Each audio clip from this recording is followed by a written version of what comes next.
Brooding इकाई। तो इस ब्रूडिंग इकाई में क्या क्या होना चाहिए उसकी मैं आपसे बात करने वाला हूँ। ब्रूडिंग इकाई, इसमें सबसे पहले लिखो 250 चूजे। एक ब्रूडिंग इकाई में कितने चूजे?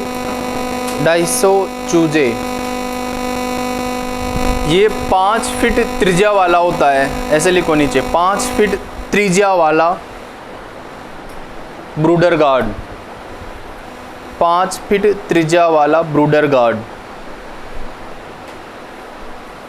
मतलब 5 फीट का एक ब्रूडर गार्ड होता है ना, उसके अंदर चूजे रहते हैं। जैसे मैंने एक बॉक्स बनाया ना, ये एक तरह से 5 फीट त्रिज्या वाला एक ब्रूडर गार्ड है, इसके अंदर 250 चूजे हैं, समझ गए? हाँ, तो आपने क्या लिखा? 250 चूजे तो पहले लिख ही दिया, फिर नीचे लिखा होगा 5 फीट त्रिज्या वाला ब्रूडर गार्ड, है ना, बहुत बढ़िया। अब इसके अंदर बल्ब भी लगाते हैं, उजाला भी तो चाहिए उनको, तो नीचे लिखो बल्ब संख्या 4, क्योंकि मुर्गी को जितना प्रकाश मिलेगा उतनी ही ज़्यादा अंडे देगी, और जितना ज़्यादा अंधेरा या डर रहेगा मुर्गियाँ उतना ही कम अंडे देंगी। मुर्गी बहुत संवेदनशील प्राणी है, उसको अंधेरा बिल्कुल पसंद नहीं है, डर जाती है बेचारी, छोटा दिल है उनका। तो बल्ब संख्या 4, और बल्ब भी 60 वाट का लगाना है, ऐसे भी लिखो आगे, आपके हिसाब से नहीं लगा सकते आप तो 1000 वाट का लगा दो, पूरे का चिकन बन जाएगा उनका। हाँ, बल्ब 4 लगाने हैं और एक बल्ब 60 वाट का लगाना है, 60 वाट, 60 वाट। कितने वाट के? 60 वाट। और 6 इंच की ऊंचाई पे लगाने हैं, लिखो ये भी, 6 इंच ऊंचाई पर।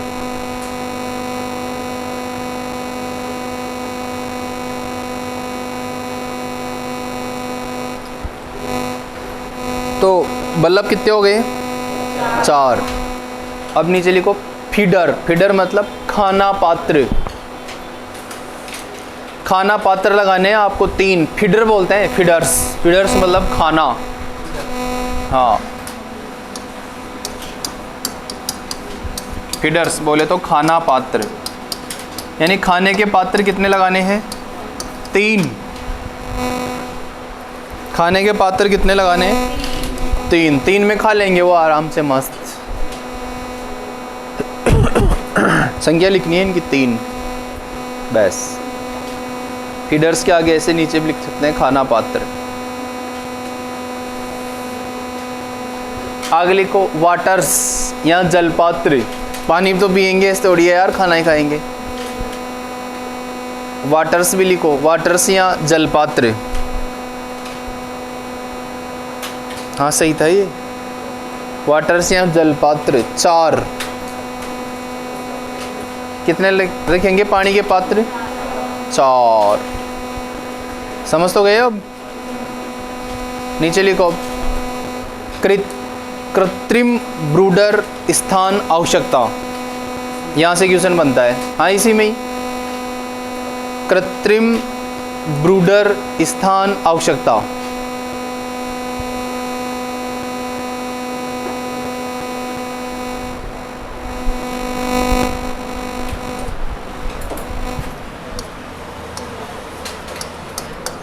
चूजे की उम्र,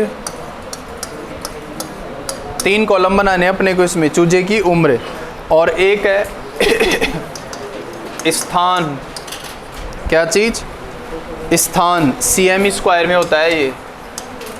और फिर ब्रूडर का तापमान कितना रखना है ना, तापमान। ये बहुत इंपॉर्टेंट क्वेश्चन बनता है यहाँ से। तो 1 सप्ताह है, 2 सप्ताह से 4 सप्ताह है,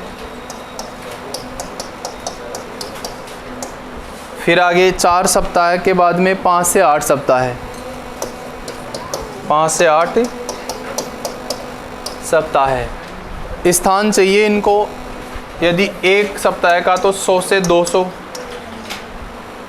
2 का है तो 250 से 500, और यदि 5 से 8 सप्ताह के, क्योंकि बड़े हो जाते हैं वो, तो 700 से 800। तापमान में 95 डिग्री फ़ारेनहाइट शुरुआत में, तो फिर 90 डिग्री फ़ारेनहाइट, फिर बाद में डबल हो जाते हैं ये 2 सप्ताह में। मतलब जैसे ये तो चाहिए 2 वीक वाले को, 2 सप्ताह वाले को, फिर 85 डिग्री फ़ारेनहाइट ये चाहिए 3 सप्ताह वाले को, फिर 80 डिग्री फ़ारेनहाइट ये चाहिए 4 सप्ताह वाले को, फिर 80 से कम नहीं करेंगे अपन, 80 से कम तो होता ही नहीं है इसमें। यदि 2 सप्ताह का तो 90, 3 का है तो 85 और 4 का है तो 80 और ऊपर 1 का है तो 95। तो 95, 90, 85, 80 तक ले आएंगे, ऐसे कम करते जाएंगे अपन। 95 सबसे इम्पोर्टेंट है, 95 को वेरी मोस्ट लगा देना। परीक्षाओं में 95 वाला ही सबसे ज़्यादा आता है।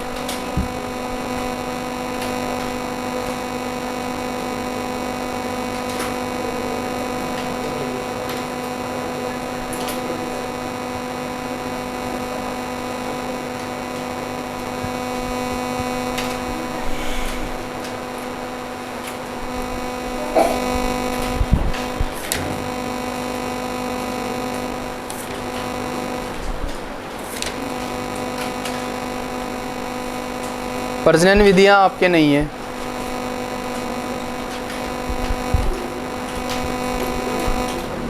आगे हेडिंग डालना पशुओं के रोग, ये ख़त्म।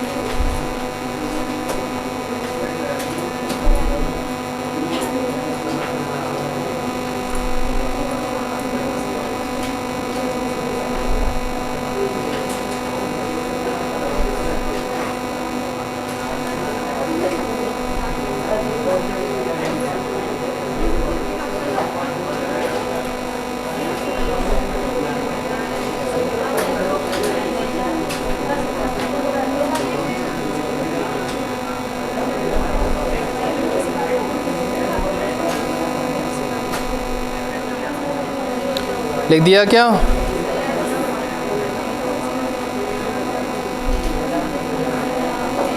तो आवाज़ करने की ज़रूरत नहीं है, लिखो आगे। पशुओं के रोग है ना, हेडिंग ये डाल दी सबने। बहुत इंटरेस्टिंग टॉपिक है, बहुत प्यारा टॉपिक है। पशुओं के डिजीज़ 1 से 2% आने की 100% संभावना है, 2 आएंगे ही आएंगे। कोई जानवर है आपके, गाय भैंस होगी घर पे है, जिसके नहीं है तो कोई बात नहीं है, लेकिन है तो है। अब गाय भैंस के आप मुँहे को देखेंगे तो आगे मजल होती है, थूथन। उस थूथन पे यदि पसीना आ रहा है, डॉट डॉट देखना पानी की दिख जाती हैं नाक के पास, है ना। यदि उसके नाक पे पसीना आ रहा है और फिर भी जानवर उदास हो गया, जानवर क्या हो गया? उदास हो गया, चारा पानी बिल्कुल नहीं खा रहा है ना, जुगाली भी नहीं कर रहा है, और आपने हाथ लगाया तो बेचारे के बुखार आ रहा है, समझ गए। तो इसका मतलब उसको या तो कोई वायरस वाली बीमारी आ गई है, या उसको कोई जीवाणु वाली बीमारी आ गई है, समझ गए। या तो कोई वायरल या कोई बैक्टीरियल डिजीज़ आ गया जानवर में, जीवाणु या वायरस से कोई बीमारी आ गई है। और यदि उसके नाक पे पसीना नहीं आ रहा है, ठीक है, उसमें तो पसीना आ रहा था जीवाणु और विषाणु में, लेकिन आप सबसे पहले देखेंगे कि उसके नाक पे बिल्कुल पसीना नहीं है, सूख चुका है। इसका मतलब उसके पेट में खाने की वजह से दिक्कत हो गई है 100%, ठीक है। यदि जानवर के नाक का पसीना सूख गया जानवर चारा नहीं खा रहा है, पानी नहीं पी रहा है, उदास हो गया है, बुखार उखार आ रहा है, इसका मतलब उसके पेट में दिक्कत है तगड़ी वाली, मतलब गलत चीज़ खा गया वो। ये सिम्टम्स होते हैं सबसे इम्पोर्टेंट, ठीक है। ऐसी कंडीशन में जानवर को तुरंत 100 ग्राम मीठा सोडा और थोड़ा गुड़ मिला करके लड्डू बना के खिलाओ तुरंत प्रभाव से। अजवाइन का पानी पिलाओ जिससे उसको थोड़ा राहत मिले सुपरफास्ट। फिर डॉक्टर को बुलाया जाए तत्काल प्रभाव से कि दिक्कत है जानवर को, ठीक है। दूसरी बात, सभी रोगों में जानवर हमेशा अपनी गर्दन दाईं ओर करके बैठ जाता है उदास हो गए। ध्यान से सुनना इस बात को, समझ गए। अरे जानवर कोई भी बीमारी आती है तो हमेशा अपनी गर्दन दाईं ओर करके उदास होकर बैठ जाता है, left side sorry right side बैठ जाता है। जिस हाथ से आप लिखते हो ना राइट से, इधर मुंह करेगा और वो बैठ जाएगा, उदास रहेगा बिल्कुल, ठीक बात। लेकिन एक बीमारी अपवाद है, मिल्क फीवर, दूध का बुखार, उसमें जानवर हमेशा अपनी गर्दन बाईं ओर करके बैठता है। एकमात्र बीमारी जिसमें जानवर किधर गर्दन करके बैठता है, बाईं ओर, मिल्क फीवर बोलते हैं, जैसे दूध का बुखार, कैल्शियम की कमी से होता है ना, उसमें ही बाईं ओर करके बैठता है, बाकी सारी बीमारियों में दाईं ओर बैठता है। दूसरी बात, शरीर पे हाथ लगाएंगे तो 106-107 डिग्री फ़ारेनहाइट, लगभग 41 डिग्री सेल्सियस बुखार आता है जानवर के। लेकिन मिल्क फीवर में शरीर का टेम्परेचर कम हो जाता है, जिसमें बाईं ओर करके बैठा था ना, ये अपवाद है सारे रोगों में मिल्क फीवर। इसमें आप शरीर के हाथ लगाओगे तो बिल्कुल ठंडा लगेगा आपको, लेकिन फिर भी उसके पसीना आता है। 95 डिग्री फ़ारेनहाइट बुखार आ जाता है उसके, लगभग 34 डिग्री सेल्सियस टेम्परेचर आ जाता है उसकी बॉडी का, बाकी उधर 41 था। समझ गए, कॉमन बातें थी जो प्राथमिक। बाकी सारी बीमारियों में खाना पीना आ रही तो बंद करता ही करता है। आप भी बीमार होगे तो आप भी अच्छी नहीं चीज़ खा पाओगे, आपको मज़ा नहीं आएगा खाने में, दिमाग ख़राब हो जाता है। आपको रोगों में बस एक ही चीज़ ध्यान रखनी है सबसे पहले तो, कि कौन सा जीवाणु से फैलता है और कौन सा वायरस से फैलता है। पहला क्वेश्चन तो यही पता होना चाहिए आपको, यहीं से क्वेश्चन गलत करवा लेगा वो आपसे, कौन सा जीवाणु है कौन सा कवक है। फिर आगे पूछता है, एक बीमारी होती है HS, जिसको अंग्रेजी में कहते हैं हेमोरेजिक सेप्टिसेमिया, हिंदी में कहते हैं गलगोटू। उसका रोग कारक आपको कोई भी कंडीशन में रट के जाना है, यदि जेट में क्वेश्चन सही करना है तो। क्या? हाँ, पास्चुरेला मल्टी सोडा, HS बहुत इंपॉर्टेंट डिजीज है, ख़तरनाक वाला।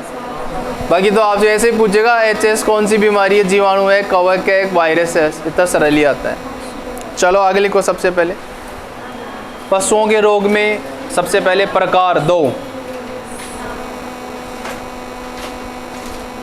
पशुओं के रोग में प्रकार लिखो 2 टाइप्स के होते हैं पशुओं के रोग। कौन कौन से होते हैं बताओ? अरे पशुओं के रोग 2 प्रकार के होते हैं, कौन कौन से होते हैं? फंस गए आप सोच रहे हो क्या बताएं? अरे संक्रामक और गैर संक्रामक 2 टाइप के होते हैं। बीमारियां दुनिया में 2 ही टाइप की होती हैं। तो सबसे पहले लिखो संक्रामक, संक्रामक इन्फेक्शन वाली डिजीज़, यानी इन्फेक्टियस डिजीज़, संक्रामक रोग। और संक्रामक रोग में आगे लिखो ऐसे रोग जो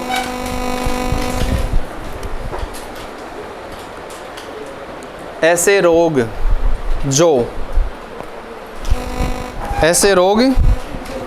जो एक जानवर से दूसरे जानवर में फैलते हैं,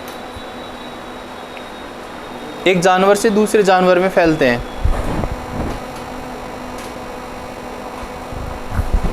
एक जानवर से दूसरे जानवर में फैलते हैं।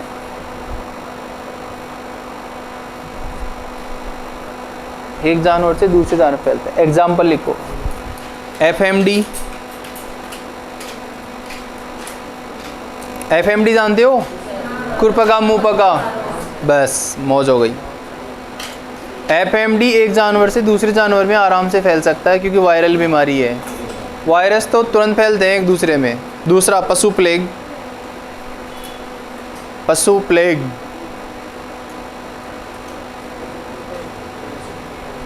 पशु प्लेग बहुत तेज़ी से फैलता है।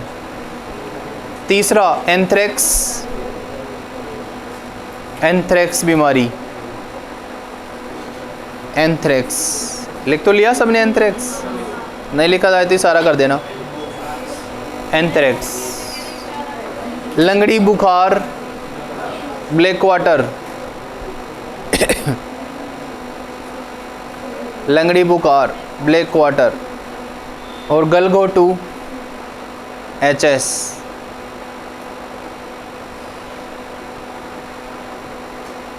HS गलघोटू है ना। और लंपी रोग, लंपी आया था ना कोरोना में गायों में, लंपी, लिम्पी नहीं, लैसे लड्डू, आधा में से मछली, पैसे पतंग, लंपी डिजीज।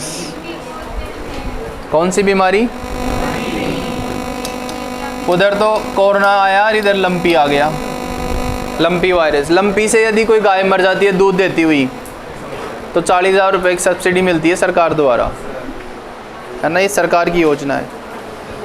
कारण लिखो, संक्रामक रोगों के कारण लिखो, कैसे कैसे हो सकते हैं ये कारण लिखो। कारण में चारा, एक दूसरे का जूठा चारा खाने से हो सकता है। दूसरा पानी, एक जानवर बीमार पानी पी गया, उसमें दूसरे जानवर पानी पी गए तो वो गए काम से।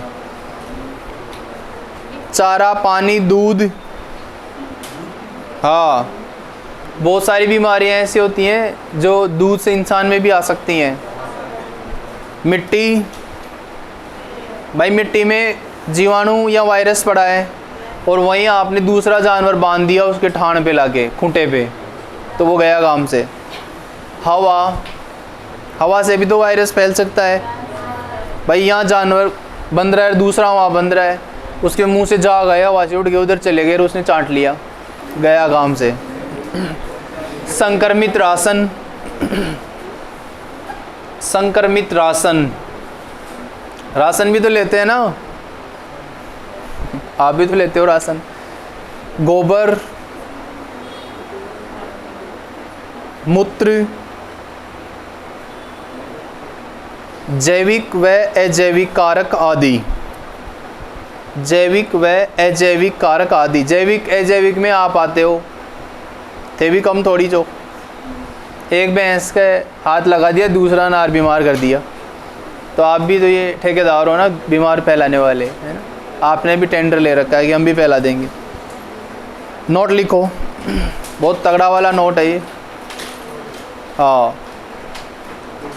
ऐसे रोग जो किसी जानवर के, ऐसे रोग, नोट और नोट में लिखना है, ऐसे रोग जो किसी जानवर के शरीर संपर्क में, ऐसे रोग जो किसी जानवर के शरीर संपर्क में आने पर फैलते हैं, आने पर फैलते हैं, उन्हें छुआछूत रोग कहते हैं। हाँ, छुआछूत रोग कहते हैं, छुआछूत रोग कहते हैं। यानी जैसे कोई दाद है, दाद जानते हो ना, रिंग वर्म बोलते हैं दाद को, दाद को आप दूसरे के टच कर दो आपके भी हो जाएगा, ध्यान रखना है। तो कभी भी देखना, स्किन वाले डॉक्टर होते हैं ना, वो बीच में एक प्लास्टिक की मतलब ट्रांसपेरेंट थैली लगा के रखते हैं, इधर डॉक्टर बैठता है, सामने पेशेंट बैठता है, कभी भी वो डायरेक्ट हाथ लगा के नहीं देखते हैं, समझ रहे हो। दूर से बैठे बैठे पूछेगा, हाँ जी बताओ, आप बोलोगे कि साहब रिंग वर्म हो गया, खुजली हो रही है, दाद हो गया, ऐसे, फिर वो दवाई लिख देते हैं फटाफट, क्योंकि स्किन में 4-5 दवाई आती हैं पूरी दुनिया में, बस और कोई दवाई नहीं आती। इट्राकोनाजोल, टेट्राकोनाजोल, प्रोपेकोनाजोल और क्लोडियम सिंथोल, यही दवाइयाँ हैं उनके, 5-6 दवाई फिक्स है उनकी, बस इनके अलावा दवाई आती नहीं है। ये सबसे अच्छी बात है। और सबसे इंटरेस्टिंग बात ये है कि स्किन वाला डॉक्टर होता है ना, उनकी सबकी पर्सनल दवाइयाँ आती हैं, कंटेंट तो सेम ही है ट्राकोनाजोल, लेकिन कंपनी क्या करती है, जैसे आप डॉक्टर हैं तो आपने बोला कि साहब मेरे को इंडिया ब्रांड के नाम से चाहिए, तो आपको इंडिया ब्रांड के नाम से ही देंगे। वो दवाई आपके अलावा पूरे देश में कहीं नहीं मिलेगी, क्योंकि इंडिया ब्रांड आपको ही दे रही है कंपनी। दूसरे के पास गया, दूसरे को बोलेंगे, वो बोलेगा मैं तो भारत की लूँगा, उसको भारत की दे देंगे। तीसरे के पास गया, बोले मैं तो हिंदुस्तान लूँगा, ले हिंदुस्तान ले। चीज़ सेम ही है लेकिन लूटते बढ़िया है तीनों आराम से अलग अलग, क्योंकि आपको उनसे ही ले, और फिर डरा देते हैं ये दवाई हमसे ही लेनी है। फिर आपके भी दिमाग में साइकोलॉजी रहती है कि यार वहीं मिलेगी वो दवाई और कहीं नहीं मिलेगी। ये बहुत चालाक डॉक्टर होते हैं स्किन वाले, उनकी फिक्स दवाइयाँ होती हैं। और बीमारियाँ भी सेम ही रहती है। ज़्यादा गीले बाल रहते हैं तो खुजली चलने लगती है, बालों में डैंड्रफ, बाल गिरने लगते हैं, है ना। अब इस समय बरसात में ज़्यादातर स्किन वाली बीमारियां आएंगी। इस समय बीमारियां स्किन वाली हमेशा बरसात में ही होती हैं ज़्यादातर, क्योंकि इस समय कपड़े बराबर सूखते नहीं है, शरीर भी बराबर सूखता नहीं है, तो चिपचिपाहट रहती है, इचिंग रहती है, मतलब उमस है इस समय। तो उमस वाली कंडीशन में क्या करना है, 2 ऑयल लाओ, गेहूं का तेल मिलता है बड़ी दुकानों पे मार्केट में, हाँ, और दूसरा ले आओ लौकी का। दोनों ऑयल को मिक्स करो, है ना, और पूरे हाथ पैरों पे लगा के आराम से बढ़िया, और 15-20 मिनट बैठ जाओ आप, फिर नहाओ आप अच्छे से, बिल्कुल स्किन एकदम ऐसे कांच की तरह चमकेगी आपकी, कोई फंगस नहीं, कुछ नहीं, चकाचक बिल्कुल, कोई फेयर लवली की ज़रूरत नहीं, कुछ नहीं। या फिर आपके पास में गेहूं का लौकी का तेल नहीं मिल रहा, तो फिर ऐसी कंडीशन में आप जैतून का तेल लें। जैतून आता है ना, ओलिव, अपने एग्रीकल्चर का, ये जैतून दो। जैतून एक पेड़ आता है, तिलन फसल है, जिसके बीजों में तेल निकलता है। थोड़ा महंगा आता है, 1000-1200 रुपये लीटर आता है।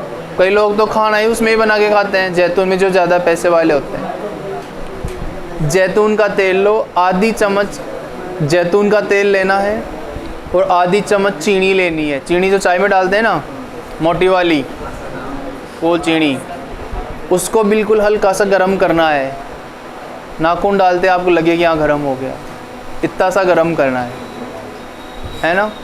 उसमें चीनी डाल दो उसको पूरे को अच्छे से हाथ पैरों पे लगा के 20-25 मिनट बाद में आप नहा लो। फिर देखो आप बिल्कुल एकदम ताजगी वाले और चकाचक। थोड़े दिनों में घर वाले पहचानेंगे नहीं छोरा अंग्रेज़ कहाँ से आया है ना। बड़ा गोरा कर देता है वो, है ना, बहुत मतलब अच्छा काम करता है वो। क्या, मैं तो 2-3 बार नहा लेता हूँ दिन में, मेरे को ज़रूरत नहीं पड़ती ऐसे, है ना, क्योंकि और ड्रायर ला रखा है मैंने, तो जो सीधा 100 डिग्री सेल्सियस हवा दी उनको, और 5 मिनट में कपड़े रेडी।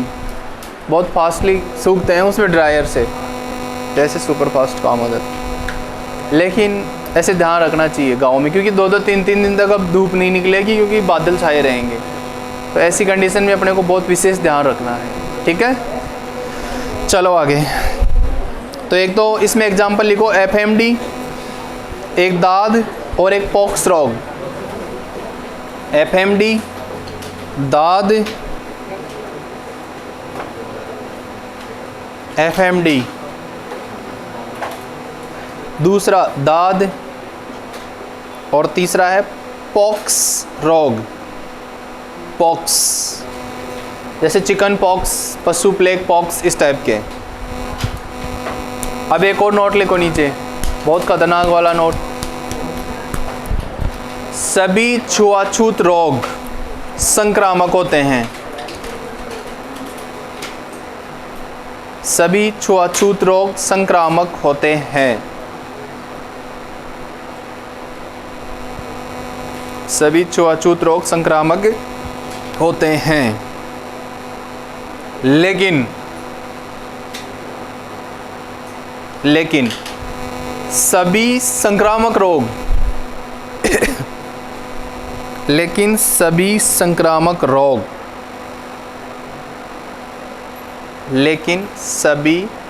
संक्रामक रोग छुआछूत के रोग नहीं होते हैं। छुआछूत के रोग नहीं होते हैं। भाई सभी छुआछूत तो संक्रामक तो हो सकते हैं, लेकिन सभी संक्रामक छुआछूत नहीं हो सकते। समझ गए? बहुत बढ़िया। दूसरा लिखो गैर संक्रामक रोग। गैर संक्रामक रोग, नॉन इन्फेक्टियस डिजीज। गैर संक्रामक रोग। दूसरा कौन सा है? गैर संक्रामक रोग, ऐसे रोग जो एक जानवर से दूसरे जानवर में नहीं फैलते हैं। गैर संक्रामक में लिखो ऐसे रोग जो एक जानवर से दूसरे जानवर में नहीं फैलते हैं। हेडिंग तो है गैर संक्रामक रोग, अब इसमें आगे लिखना है अपने को ऐसे रोग जो एक जानवर से, ऐसे रोग जो एक जानवर से, एक जानवर से दूसरे जानवर में नहीं फैलते हैं। दूसरे जानवर में नहीं फैलते हैं। कारण लिखो। कारण क्या, वो मतलब एग्जाम्पल लिखो।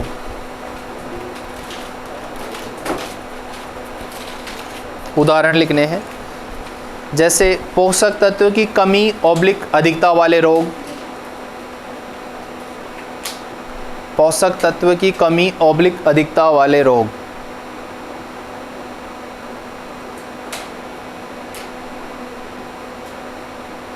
पोषक तत्व की कमी ऑब्लिक अधिकता वाले रोग।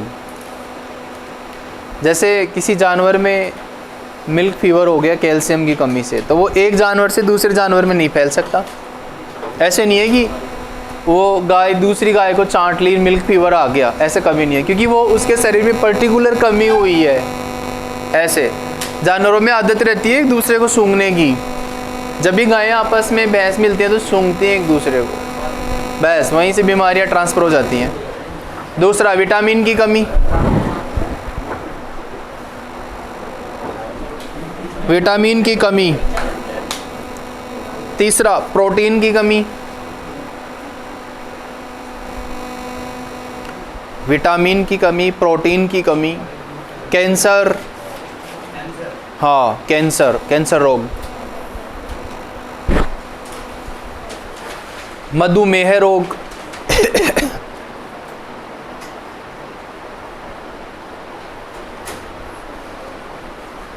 मधुमेह रोग। उपापचय, चयापचय रोग। उपापचय, उपापचय और चयापचय, चयापचय रोग। बहुत बढ़िया। अब नीचे लिखो प्रमुख लक्षण। मैं कुछ लक्षण बता रहा हूँ, प्रमुख लक्षण, फिर दमादम खत्म होंगे ये। प्रमुख लक्षण, शरीर का तापमान 106 डिग्री फ़ारेनहाइट, तेज बुखार। शरीर का तापमान 106 डिग्री फ़ारेनहाइट, शरीर का तापमान 106 डिग्री फ़ारेनहाइट, कोष्टक में लिख देना तेज बुखार।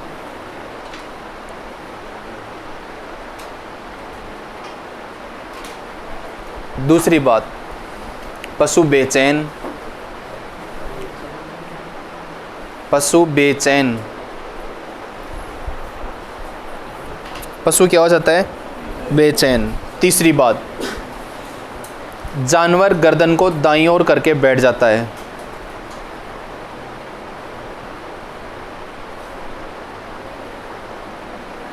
जानवर गर्दन को दाईं ओर करके बैठ जाता है। जो मैंने बताया वही बात लिखी है अपन ने ना। जानवर गर्दन को किधर कर लेता है? दाईं ओर करके बैठ जाता है। चौथी बात, खाना पीना बंद कर देता है।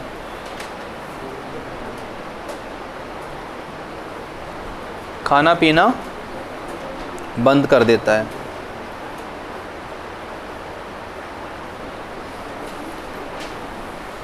बहुत बढ़िया, ये चार बात हो गई।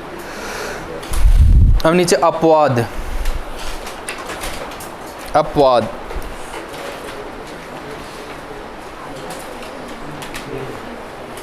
अपवाद।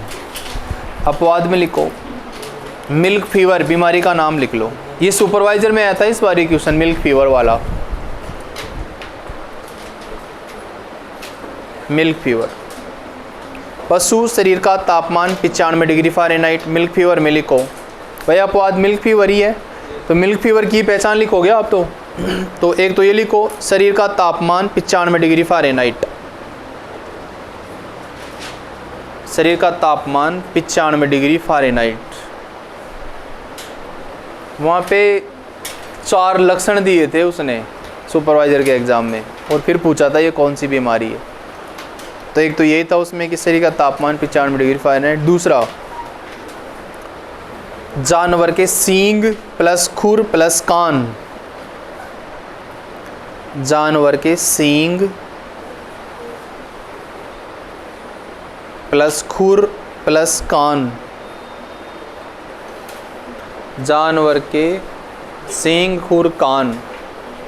ठंडे व शरीर से पसीना आना, ठंडे व शरीर से पसीना आना। देखो सब ठंडे हो जाते हैं, कान, सिर और ये खुर है ना, लेकिन फिर भी पसीना आता रहता है उसके, मतलब बड़ी गंभीर दिक्कत है।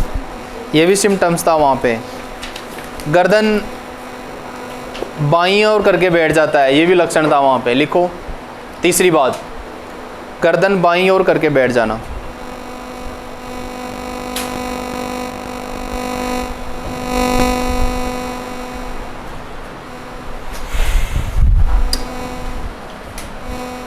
अब रोग में सबसे पहले मैं बात करूंगा जीवाणु रोग की। इनकी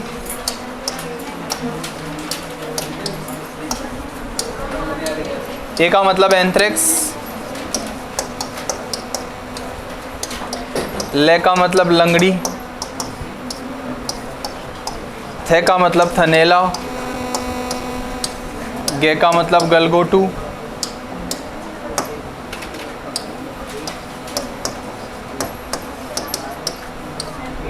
फी का मतलब फिड़किया,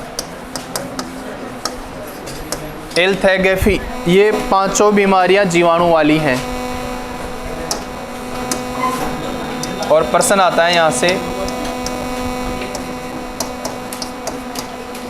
निम्न में से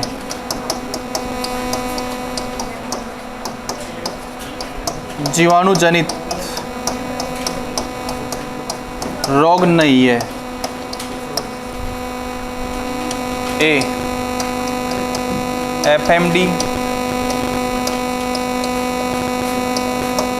बी एंथ्रेक्स, सी थनेला, डी गलघोटू। बताओ कौन सी बीमारी जीवाणु से नहीं है? एफएमडी नहीं है ना, इस 5 में से एक नहीं है ना, एफएमडी आ जाता है। या फिर प्रश्न आता है, निम्न में से विषाणु जनित रोग है। A option FMD, B anthrax,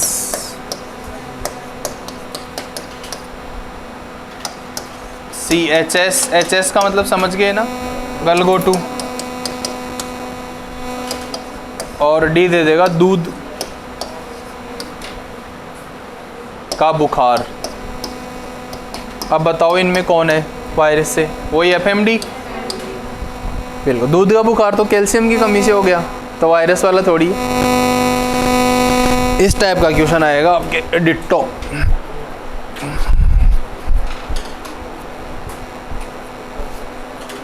तो आराम से पहले ध्यान से पढ़ना प्रश्न को, फिर उत्तर देना, जल्दीबाजी नहीं दिखानी। ये एलेथेगेफी लिख लेना वहाँ पे, एंथ्रेक्स, लंगड़ी, गलघोटू, फिड़किया है ना, जिससे आपको पता लग जाएगा कि कौन क्या है। आराम से उत्तर देना है, जल्दीबाजी नहीं, धीरे धीरे शांति से।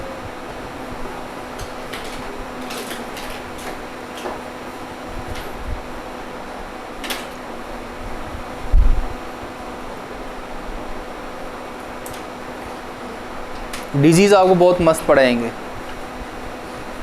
ये पूरे जीवन भर काम आती जाएंगी आपको।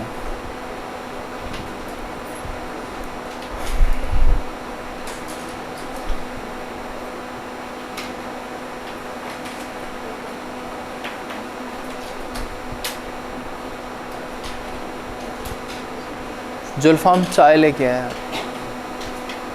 नीचे चला जा।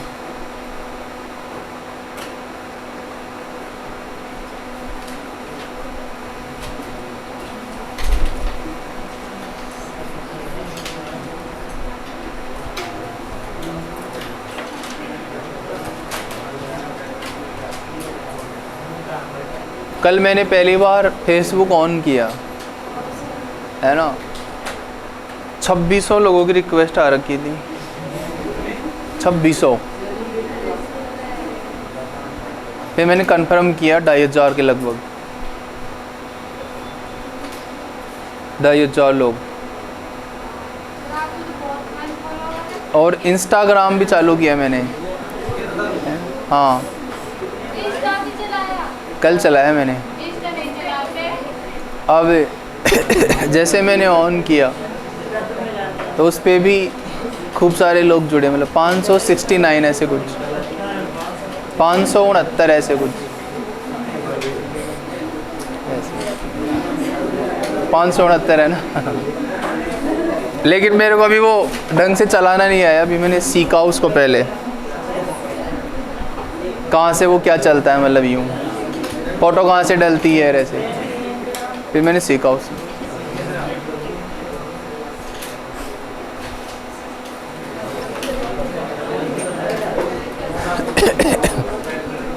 क्या कह रहे हो? नहीं 10-20 हज़ार तो यूँ ही हो जाएंगे, इतने तो बच्चे ही पढ़ा दिए एग्रीकल्चर वाले ही, तो वो तो रहेंगे तो बेचारे भेजते ही हैं रिक्वेस्ट। भाई बहुत सारे बच्चे पढ़ गए एग्रीकल्चर के, वो तो करते ही है ना यूँ। अब सुपरवाइज़र वालों के फ़ोन आने लगे दमादम की, गुरुजी तैयारी करनी है सुपरवाइज़र की, क्योंकि कईयों के तो भाई पढ़ के गए हैं अपने पास, तो वो नौकरी लग गए, तो उनके घर वाले मेरे को फ़ोन करते हैं डायरेक्ट कि सर आपकी शरण में भेज रहे हैं इसको। मैंने बोला ये आ तो जाएगा, लेकिन जयपुर में नेतागिरी या घूमे नहीं, पढ़ के जाए यूँ।